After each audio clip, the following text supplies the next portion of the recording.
What is happening, all you sexy YouTube warriors out there? RangeDayBro back at it again, and today we're going to be taking a look at the Valhalla tactical hanger offset mounts. Let's get into it.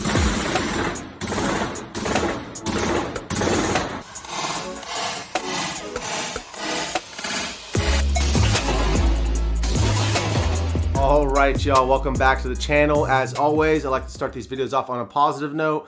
We all know what these things are capable of. However, we always want to approach everybody with peace and love and kindness because people are worth it, guys. They're worth your time. They're worth a conversation if you could win them over. And if not, just don't stoop down to their level. That's all I could really say. Just be the bigger person and you'll feel better at the end of the day for not harboring that hate and resentment in your heart.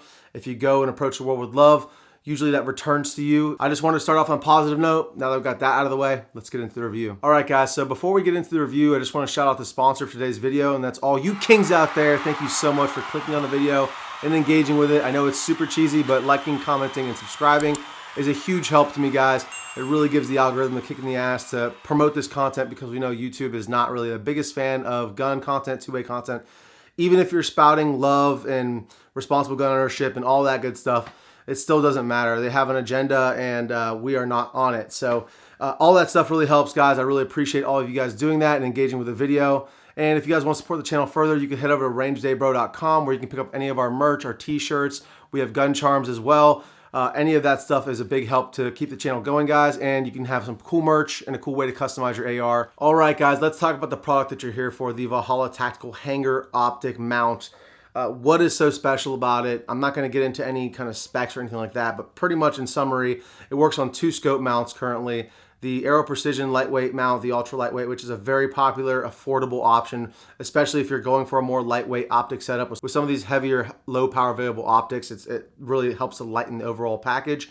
And the other one is the ADM. The reason being, for the whole design to work, it actually hangs off the side of the optic versus being on the top or at a 45-degree offset to the optic or 45 off your rail. What it's actually doing is replacing one of the scope rings, and those two scope types in particular use a different type of clamping mechanism. They use rings that clamp around the both sides of the optic instead of typical mounts you'll see are on top and bottom. So you'll have half the ring is on top, half is on the bottom. These are half is on the left, half is on the right. So because of that, they came up with an ingenious design, in my opinion. This is pretty genius because it allows you to mount your miniature red dot in a very low profile way. It's not hanging off the gun. It's not extending the height of your gun, of your optic setup. It's actually hanging very close to the gun itself. And it's in fact barely hanging out much past my actual throw lever, which this is a very short stubby throw lever on the SLX from Primary Arms. They're 1-10 second focal plane. Really enjoyed this optic to start, but it's barely hanging out past that tiny little short throw lever that you see right there. So it's a very low profile, a very small snag factor, which I really like about this.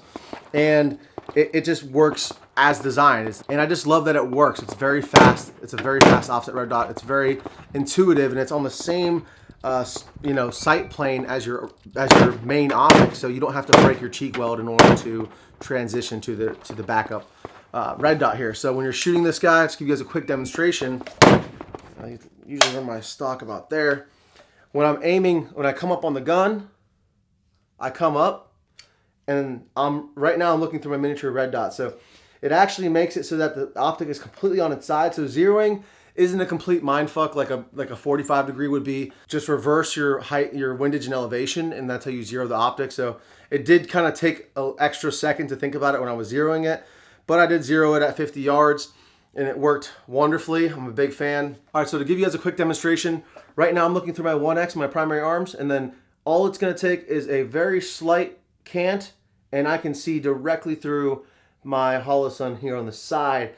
And I did not have to break my cheek weld. That's the biggest thing, is it's on the same exact plane as my main primary optic. So full disclosure, I did reach out to Valhalla Tactical for them to send me this. They did send it to me for free. However, that's not gonna influence my review at all. They know that, you guys know that, but I did just wanna mention that they sent it to me for free. But the reason they sent it to me is because I reached out to them, because this is something that I've been looking at for quite some time. In fact, when I first saw this, I was under the impression that American Defense Manufacturing actually came up with this and made this.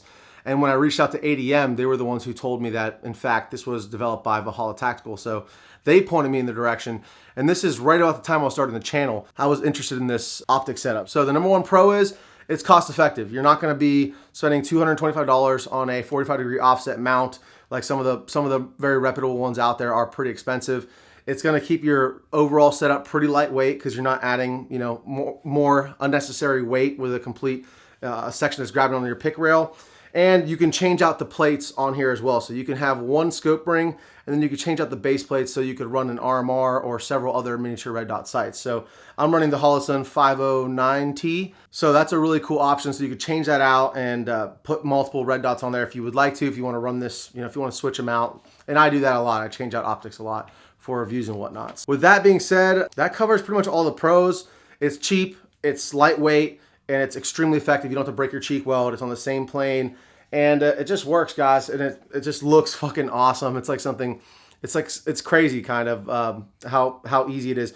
It looks a little weird when you first look at it, but once you get used to it and once you start rolling over to it, it's very intuitive and it's very natural feeling. A big fan of it for all those reasons. Now, let's talk about the cons. Let's talk about the cons of this thing real quick because there are a few. They're few and far between. Now, I don't want you to think that this is the perfect option for everybody. However, this is the perfect option for those guys who are looking for what I was looking for. Now, let me give you an example. One reason it wouldn't be the perfect option for you is if you run something like the Trijicon Credo with these giant target turrets where they're just massive turrets. You can just see just exactly how big these are. Let me see if I can get this thing to focus.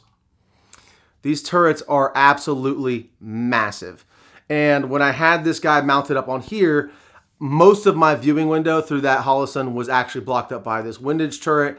And is it still possible to use? Absolutely, I used it. You just have to kind of aim through the turret. It's not the end of the world. It can absolutely be done, but is it ideal? It's definitely not the most ideal situation. When I got this primary arms into review, I actually ended up throwing this on here because it just fits it so much better. In fact, this larger cap here on the top was actually the windage cap, but since they're capped turrets, it doesn't matter. And the only reason this is larger is because it's got a spare battery in the top here. So I just switched it and put it on the top so that it would remain even more low profile and out of the way. So if you have a capped turret, anything like the Vortex Razor, any of these low profile turrets that are capped, typically you're going to have a much better time viewing through and using this mount and viewing through your miniature red dot. It's a great option for a smaller turreted optic, like in this case the SLX from Primary Arms 1-10 second focal plane. Now if there was one like major turnoff, that would probably be the biggest one for a lot of you guys. You're going to have to aim through your turret if you have a larger turret that's, you know, not capped typically. So that might be the biggest turnoff for some of you guys and why it might not be the best fit for you. That's pretty much the only con I can think of, guys. It's a really affordable option. If you have one of these scope mounts already, it's a very easy plug and play system. Now, I will just say one quick disclaimer because I don't really know what happened. However, I just want to be honest with you guys. When I was zeroing this, I forgot to mention one of the other negatives that I found was on this specific miniature red dot. In order to get to the windage adjustment, it was pretty difficult, and I wasn't able to do it while I was mounted to the gun. So I removed my ADM quick detach and I adjusted my windage on this guy, and then I remounted the scope and the whole setup and finished zeroing this, and everything was all good until, and I went and shot up close and ran those B-roll, all that B-roll footage. I ran it all good, holding zero. I got all A-zone hits. I was taking my time. However, when I went over to the long range and I went to go shoot this primary arms out to distance to 300, 400, 500 yards, I was actually like shooting like 3 or 4 feet high. Now, I don't know what happened. I don't know if I didn't torque these screws down enough, or that when I put this primary arms in here, I didn't put Vibrotite back on these screws, on these bolts. So I will take the blame for the shift in zero. It's either that or it's the fact that the ADM QDs aren't truly going back to zero, which I've done it before with ADM. So I don't think that was the issue. I think the issue is that I did not use Vibrotite when I put these bolts back in here. So I will make a follow-up video, even if it's just a short, or I'll go back out and put a pinned comment in the comment section of this video when I do get back out after I buy a scope leveling kit and I do this the right way the first time instead of rushing through it like I kind of did. You know, a lot of the time I'm trying to rush through stuff because I'm going to the range and I want to put these videos out for you guys. So I did get a little bit of a zero shift with the main optic. However, the offset stayed true to zero. It was only zeroed at 25 yards. However, I did want to mention that because, again, that's kind of, just want to be completely honest with you guys. It was kind of a pain in the ass. I have to take the optic off the gun in order to change my windage. But all I would say is for next time, if I could learn when I do remount this and take all these screws out, put Vibrotite on them, I'm gonna zero this guy first, and then, you know, by being able to take it on and off the gun, and then I'll dial in my zero for the main optic. That way I don't have to worry about removing it from the gun, because once I get something dialed in, I typically don't like to touch it. I know these QDs are really good these days, and you should be able to take them on, put them back off, or take them off and put them back on and not have any issues with your zero shifting. But that wasn't my case this time, and I'm going to take the blame for that one. I'm not going to blame it on any of these products. So I will make a follow-up or post a pinned comment in the comment section below with regard to how this thing did after I, you know, bolted it all back up and did it right. All right, so in conclusion, guys, do I recommend this? Absolutely. If you have a low profile windage turret on your main optic and you already have one of these mounts, I think it is one of the cheapest and coolest and most effective ways to really get into the offset red dot market. As far as aiming passive with night vision, if you buy the higher mounted scopes already, like ADM has a higher mount, I think Aero Precision has one now that's a 1.93 or like a 2.23 inch, like a pretty much like a Unity style, like higher optic mount already for your main optic, then this also will be at the same plane as I mentioned. So on the MR762, because we have this little step up here, it is a bit higher. So I could do passive aiming with this with night vision because of the nature of the upper receiver on the MR, but not all flat top ARs, or most of the flat top ARs, are not going to be that way. So that's about it, guys. We're going to have a follow-up video with all the upgrades going on in this MR762 in the future. But for right now, this is all we got. In fact, this is an impromptu video. The video I was supposed to be posting yesterday, in fact, was a DDM4 PDW video, the final part 3, where you guys wanted me to go through and show the different springs that it comes with.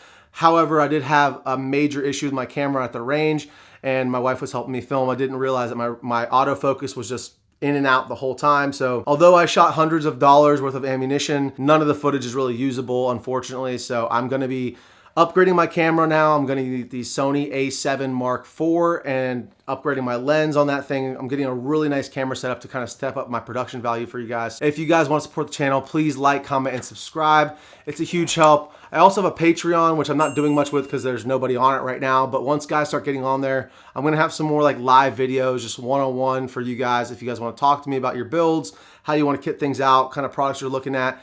And then as well as just RangeDayBro.com, any of the merch we have, guys, it's a huge help and it helps me to keep pushing these videos out. So thank you so much for any of that support. If it's your first time here, thanks for stopping by. Hope you enjoyed the content. And if you're a return viewer, then thank you for your loyalty, you sexy YouTube warrior. And until next time, stay safe, stay dangerous. RangeDayBro out.